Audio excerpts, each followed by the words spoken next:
Joynagar BLRO office হয়ে উঠেছে ঘুষের আঁতুড়ঘর। ঘুষ না দিলে কাজ হয় না। ঘুষ নিতে নিতে শিকার বিএলআরও অফিসের এক অফিসারের। রাজ্যের বিএলআরও অফিসগুলো দুর্নীতির আঁতুড়ঘর হয়ে উঠেছে। টাকা না দিলে কোনো কাজ হয় না। তার একটা ভিডিও বলে দেবে কতটা দুর্নীতিগ্রস্ত হয়ে উঠেছে এই বিএলআরও অফিসগুলো। এই ব্যাপারটা দেখুন, একটা চ্যানেলে আমি খবরটা জাস্ট পেয়েছি, একটা তদন্ত করে দেখা হবে। তবে সাধারণ মানুষের যে কাজগুলো ওরা করাতে আসে আমরা যথেষ্ট গুরুত্ব দেখি। তো একজনের বাইট দেখলাম যে উনি মানে এডিএমএলআরে পাঠানো হয়েছে, ওনার একটা ফ্যাকাল্টির প্রয়োজন ছিল, সেই জন্যই পাঠানো হয়েছিল বলে আমার যতটা মনে পড়ছে। সবটা আমার মনে পড়ছে না, আমাদের অফিসে কিছু কাজ আছে, তো লিগাল প্রসেসে আমরা কাজগুলো করার চেষ্টা করছি, সবচেয়েভাবেই করছি। যেটা শুনেছি ওটা তদন্ত করে সেটা দেখা হবে, ঊর্ধ্বতন কর্তৃপক্ষের কাছে পাচ্ছি, যেটা ব্যবস্থা করে সেটা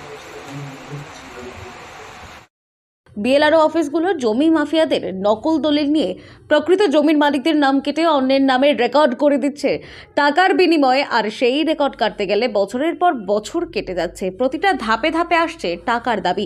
আর অসহায় মানুষগুলো যখন বিএলআরও অফিসের ক্লার্কের কাছে যায় সেই রেকর্ড সংশোধন করতে, সরাসরি জানাচ্ছেন টাকা না হলে এক ধাপ কাজ হবে না। 2021, 2022, 23-এর ফাইল টপকে 2025-এর ফাইল ধরতে গেলে টাকার দরকার। সরাসরি হাত পেতে ঘুষ নিচ্ছে। আর সেই ছবি চলে এসেছে সংবাদ মাধ্যমের হাতে। প্রথম থেকে আপনার বিরুদ্ধে টাকা নেওয়ার অভিযোগ, কি বলবেন? এটা ফেক নিউজ।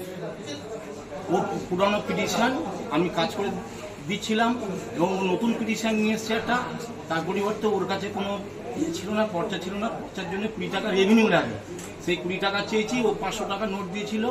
আমি তার পরে 480 টাকা ফেরত দিয়েছি, সেটা কিন্তু দেখায়নি। 480 টাকা আমি ফেরত দিয়েছি ওকে, 20 টাকা রেভিনিউর জন্য কেটে 480 টাকা ফেরত দিয়েছি, সেটাও দেখায়নি। হ্যাঁ, ও বারবার আমার কাছে এসে ডিস্টার্ব করে। আমি বলেছি 2/7/25-এর পিটিশন এখন হবে না, এখন 22 সাল, 23 সাল, 24 সালের কাজ হচ্ছে। তবুও জোর করে আমার কাছে সবসময় এসে দাঁড়িয়ে থাকে, আমার কাজে ডিস্টার্ব করে। আমি প্রচুর লোককে সার্ভিস দিই, পুরানো কাজ করে করে আমি সবে এখানে এসেছি।